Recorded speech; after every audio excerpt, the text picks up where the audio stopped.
Hi everyone, I am Manu Vijayan. Welcome to my another video on short run and long run cost curves.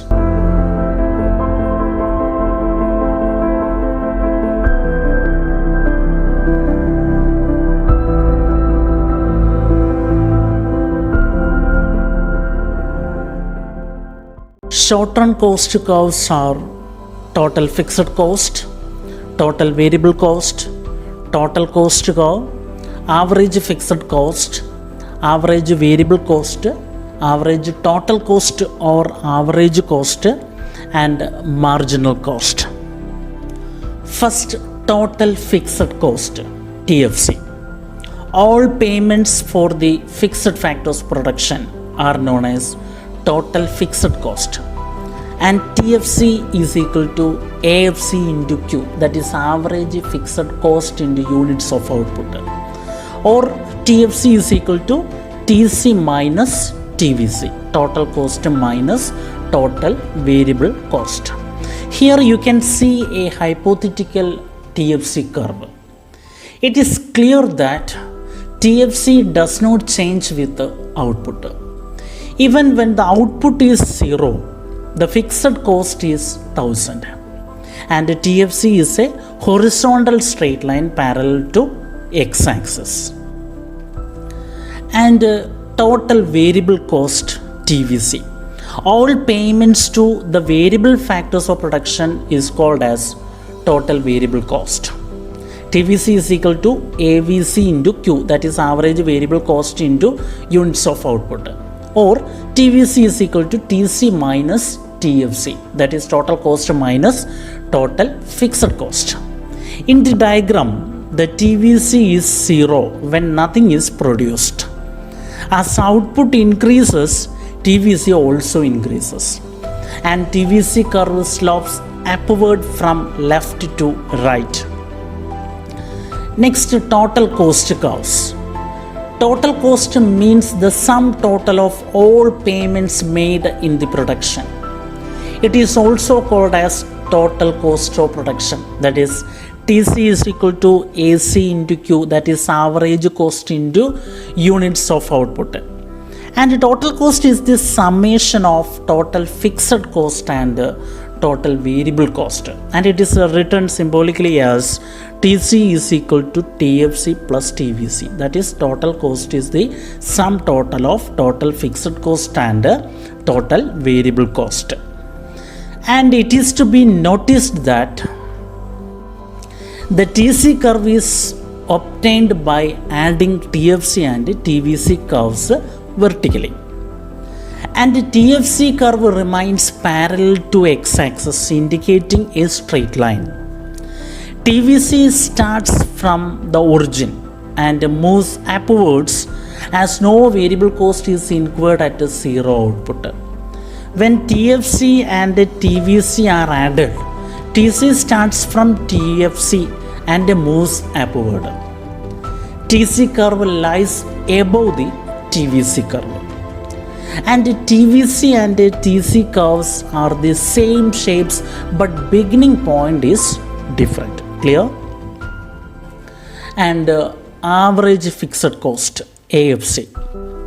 It refers to the fixed cost per unit of output, and it is obtained by dividing the total fixed cost by the quantity of output.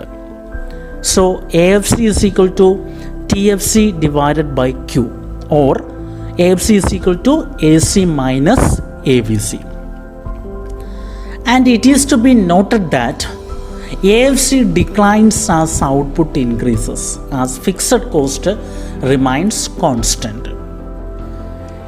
AFC curve is a downward sloping throughout its length, never touching x and y axis. It is asymptotic to both the axes, and the shape of the AFC curve is a rectangular hyperbola. And average variable cost, AVC. It refers to the total variable cost per unit of output. It is obtained by dividing total variable cost by the quantity of output. That is, AVC is equal to TVC divided by Q, or AVC is equal to AC minus AFC.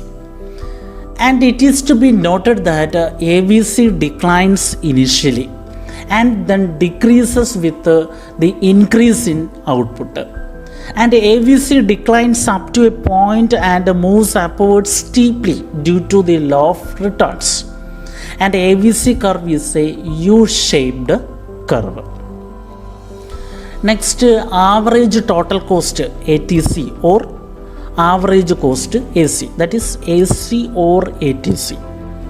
It refers to the total cost per unit of output, and it can be obtained in two ways. First, by dividing the firm's total cost by the quantity of output, that is AC or ATC is equal to TC divided by Q. And second point, ATC is derived by adding together average fixed cost and average variable cost at each level of output. That is the sum total of average fixed cost and average variable cost. So AC or ATC is equal to AFC plus AVC. It should be noted that ATC curve or AC curve is also a U-shaped curve.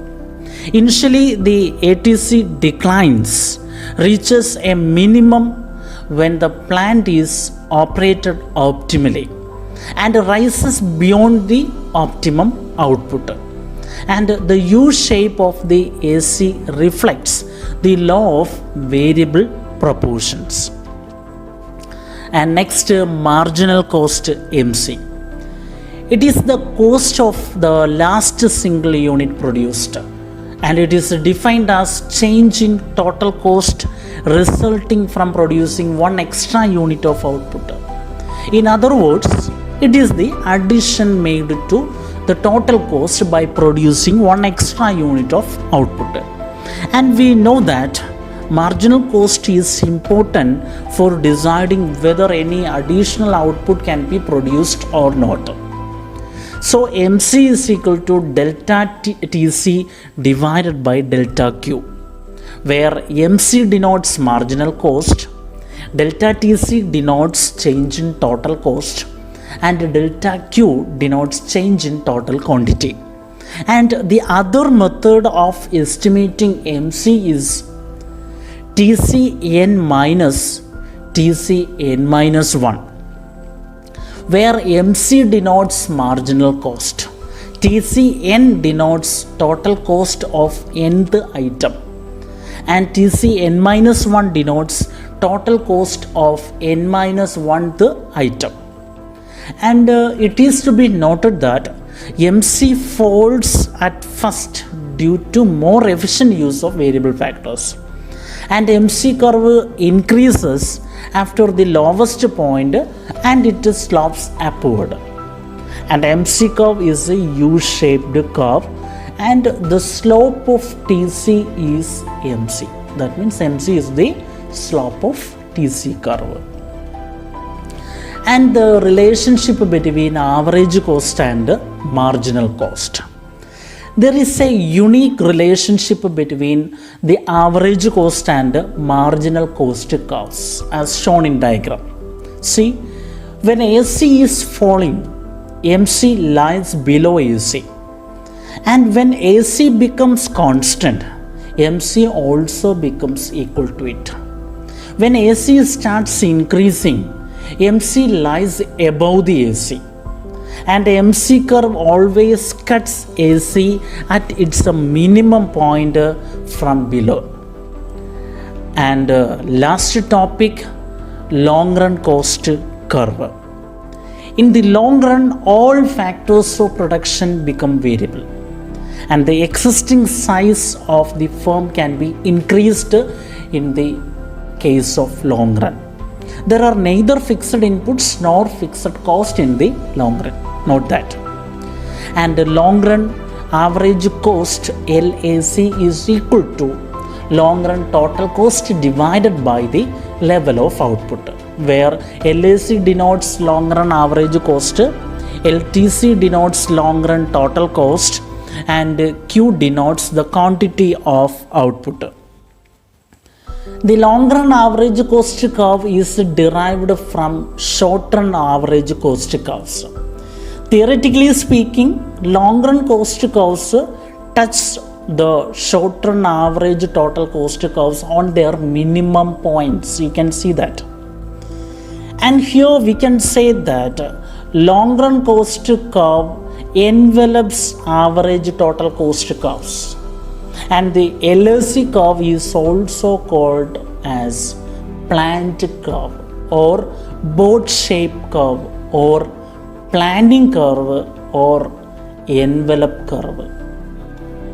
Happy learning, folks. Thank you.